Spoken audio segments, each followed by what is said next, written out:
Hello mga kaangkla. Nag-decide nga pala kami pumunta dito sa Landers. May bibilin lang daw yung kapatid ko. Sabi ko, total malapit lang naman yung Landers dito. Puntaan na natin. At sabi ko, dito ko na kayo i-drop po para wag na kayong maglakad. Ipapark ko na lang muna yung sasakyan.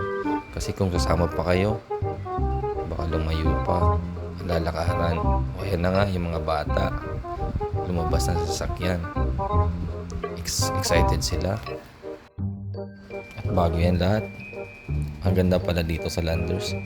Nasa labas ka pa lang, parang nasa ibang bansa ka.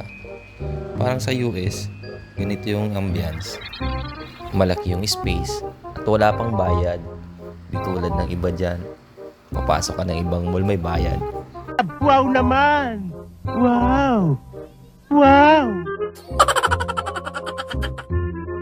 At ayan na, nandito na ako sa parking area. Ayusin ko lang yung park ko kasi baka mapicturean ako.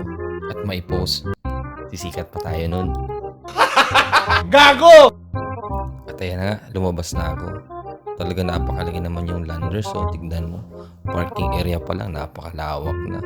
Landers, baka naman.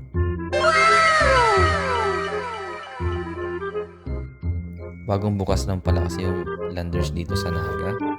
Kaya nakakamanga. Tignan mo, ang daming tao. O yung pamangkin ko, kumakaway na sa loob.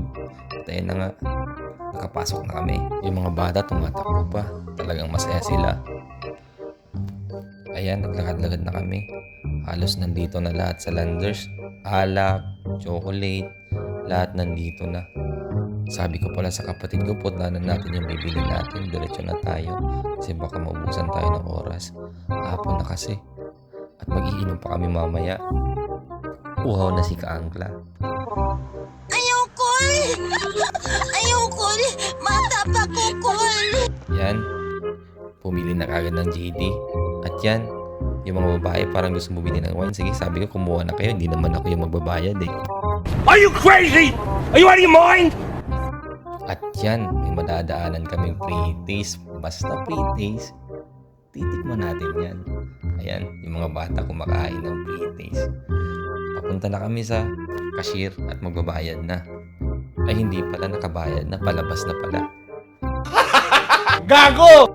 Papunta na kami sa sasakyan. Pero bago yan, sabi ko, picture muna.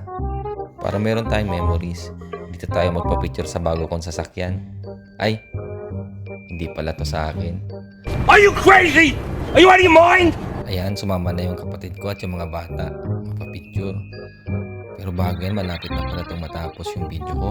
Puputulin ko na kasi medyo mahaba-haba na. Malapit na rin kami sa sasakyan at pauwi na. Salamat sa mga nanonood at sumusuporta. Abangan nyo na lang yung iba kong video sa mga susunod ko pang kabanata. Salamat!